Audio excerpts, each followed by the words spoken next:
তোর দাদা জান হলে এতক্ষণে 10টা মোটর ধরে ছাড়তো, বুঝছ? এই যে তুই বিয়া শাদি করবি, বউ গোসা কইরা চলে গেলে তোর আটকাইতে পারবি না। এখন জলদি মোটর ধর। কি রে রিয়া, তুই এরকম হাসতেছিস কেন? হাসতেছি তোমার কাণ্ড দেখে। সামান্য একটা মোরগ তুমি ধরতে পারতেছো না? ও খুব ইজি মুরগি ধরা, তাই না? ঠিক আছে, এত যখন ইজি পারলে একটা মুরগি ধরে দেখা।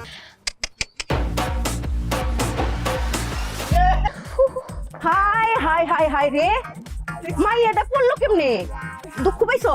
হ্যাঁ একটু। দেখি যাই রে, আস্তে আস্তে রে। মা তুমি এরকম শুকনা জায়গায় আসার খেলে কেমনে? ওই যে মুরগি ধরতে গেছিলাম। আমি ওরা মুরগি ধরতে বলছি নাকি? ও নিজে থেকে মুরগি ধরতে গেছে। পারে না আবার ধরতে গেছে। আহা বন্ধ করো তো। আর মুরগি ধরন লাগবো না, মাছ ধরবো, মাছ আজকে মাছ ধরবো দুই ভাই বিলে গিয়া। চল বিলে মাছ ধরতে যাবো দুই ভাই। হ্যাঁ তোর মনে আছে না, এই ছোটকালে বিলে মাছ ধরতাম, বিলের অর্ধেক মাছ আমরা দুই ভাই ধরতাম। তুমি একবার এত বড় একটা মাগুর মাছ ধরছিল, অনেক মোটা ছোটা, সেইটা দেখা আমি সাপ মনে করে অজ্ঞান হয়ে গেছিলাম।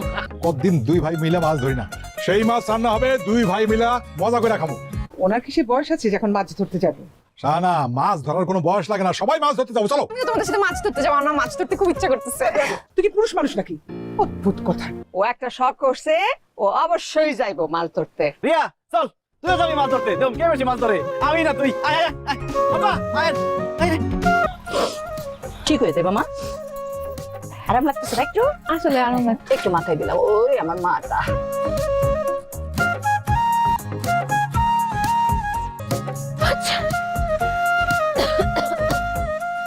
ইয়াল্লা রিয়া, একটুখানি পানিতে নামতে তার জড়ায় পড়ছে। আমাদের মতো যদি সারাদিন পানিতে লাফাইতি দাপাইতি সাঁতার কাটতি, কি যে অবস্থা হইতো আল্লাহ জানে। আসলে আমার অভ্যাস নেই তো, এর জন্য এরকম হয়েছে। আস্তে আস্তে ঠিক হয়ে যাবে। আর আমার কিন্তু জ্বর আসে নাই, আমার শুধু একটু ঠান্ডা লাগে। আচ্ছা সন্ধ্যা ঈদের চাঁদ দেখবি? কই টিভিতে? আরে না, আকাশে। নিজের চোখে আকাশে চাঁদ দেখা আর ওই টেলিভিশনে চাঁদ দেখা, দুইটার মধ্যে আকাশ পাতাল তফাৎ।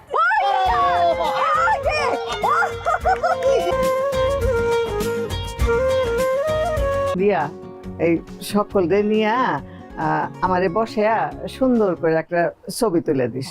হঠাৎ করে তোমার ছবি তুলতে মন চাইলো কেন? আবার সবাই কবে ঈদ করতে পারি, আগামী ঈদে যদি না বাঁচি, তোরা আমার ওই ছবি দেখে তো বলতে পারবি গত ঈদে দাদি আমাদের সাথে ছিল। আপনি এগুলি কইও না তো, আবল তাবল কথা। দূরে থাক, কান্দিস না। আজকে সন্ধ্যা কালকে ঈদে, খুশির দিনে তুমি কান্দাছো কেন? না বাবা, এমনি আমরা এলে সব মহিলারা কথা বলতেছি। ও তুই এর মধ্যে কি যা মেয়েদের নিয়ে এসছি। আচ্ছা দে। ও মাই গড, মেহেদি!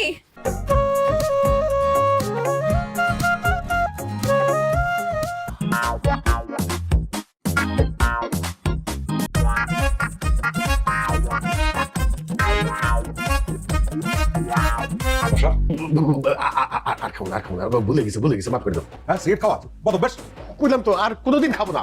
তুই কান ধরে বস করবি, বলবি যে সিগারেট খাবো না। বউ আছে, মেয়ে আছে, তাদের সাথে কান ধরে উঠবস করলে আমার মালিক তো থাকবে। তাহলে কিন্তু আমি মারে ডাকবো। ভাইজান প্লিজ, আমি জীবনে কোনোদিন আর সিগারেট খাবো না, খাবো না। বাসার তোর মনে আছে এক বিছানায় ঘুমাইতাম, আমার জড়ায় না ধরলে তোর ঘুমিয়ে আসতো না। তুমি একবার নানির বাড়ি চলে গেছিলা, সেই সারা রাত আমি কাঁদছি, ওর এক ফোঁটা ঘুমও আসে নাই। আজকে জান্নাতে আমরা দুই ভাই একলা ঘুমাবো, সারা রাত গল্প করবো। এই সানরাইতে আমরা দুই ভাই আবার একসাথে এক বিছানায় ঘুমাবো আর সারা রাত গল্প করবো। খুব মজা হইব, তাহলে আমিও তোমাদের সাথে ঘুমাবো। কি বলিস না বলিস, কি ব্যাপার, অনেক রাত হলো তো, তুমি এখানে ভাইজান শিমুলের সাথে, তুমি ঘুমাবে না? আমার ভাতিজা আর বড় ভাইয়ের সাথে সারা রাত গল্প করবো। সানরাত বলে একটা কথা আছে না, যাও না।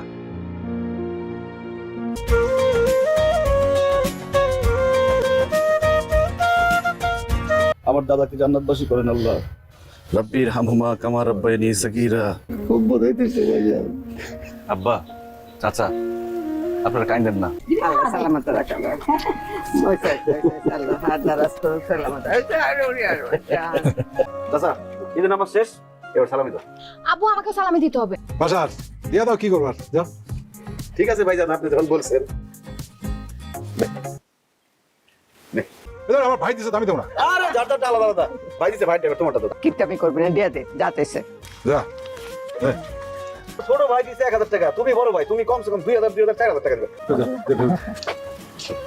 যা যা নিয়ে যা। ওরা যা চায় দে, কিপটাপি করবি না। এই দিয়ে ভাই বাবা রে বাবা। এই যে 2000 কিন্তু দাদি বললো ঈদের দিন তো একটা শাড়ি পরতে, আর আমি তো কখনো জীবনে শাড়ি পরি নাই, তাই আমার না শাড়ি পরতে খুব ইচ্ছে করছিল।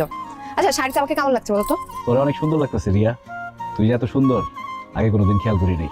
তোমাকে কিন্তু অনেক সুন্দর লাগতেছে। এই যে সাদা শার্ট পরছো না, শহরের ছেলেদের থেকে কোনো অংশে কম স্মার্ট লাগতেছে না। এখন আমাকে গ্রাম ঘুরায় দেখাবা, আসার পর থেকে কিন্তু একটুও গ্রামটা ঘুরায় দেখাও না। আসো।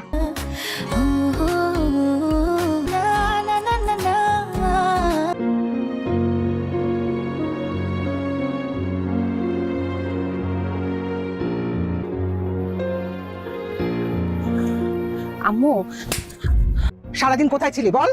শিমুল ভাইয়ের সাথে একটু গ্রাম ঘুরে দেখতে গেছিলাম। ওদের সাথে আমাদের যায়? কোথায় ওদের স্ট্যাটাস, কোথায় আমাদের স্ট্যাটাস? একটা অশিক্ষিত গ্রামের আনপাড় ছেলের সাথে তোর এত কিসের মেলামেশা আমি তো বুঝলাম না। এই কারণেই কিন্তু তোর বাবাকে আর তোকে আমি গ্রামে আসতে দিতে চাই না। চাচি আম্মা, আমি আপনার নিজের মায়ের মতো দেখি, আপনি আমার এত ছোট করে কথা বলতেছেন। তোমার বাবা মা তোমাকে এখানে রেখে পড়ালেখা কিচ্ছু শেখায়নি, অশিক্ষিত চাষা বানিয়েছে, আর তুমি আমার মেয়েটাকে সাথে নিয়ে ওকে অশিক্ষিত চাষা বানাতে চাও। আমার আব্বা আমার গ্রামে রাখছে ঠিকই, কিন্তু আমার অশিক্ষিত মূর্খ বানায় রাখে নাই।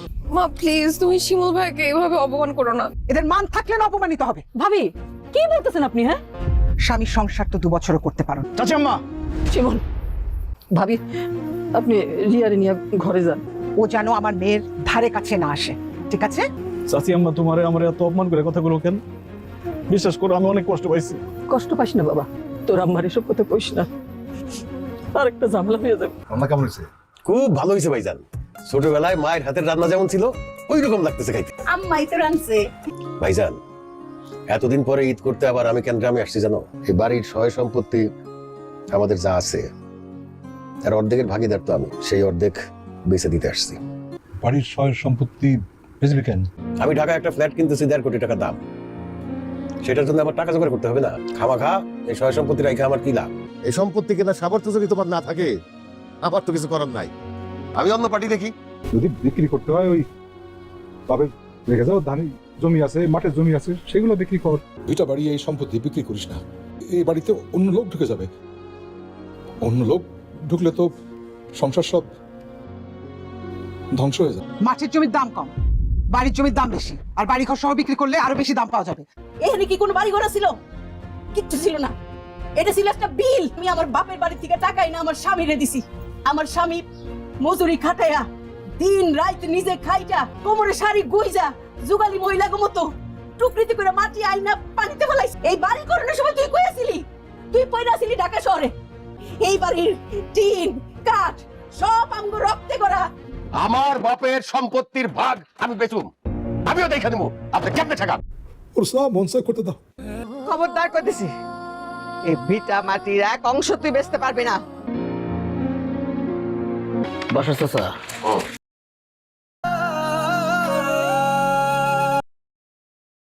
হ্যালো শিমুল ভাইয়া,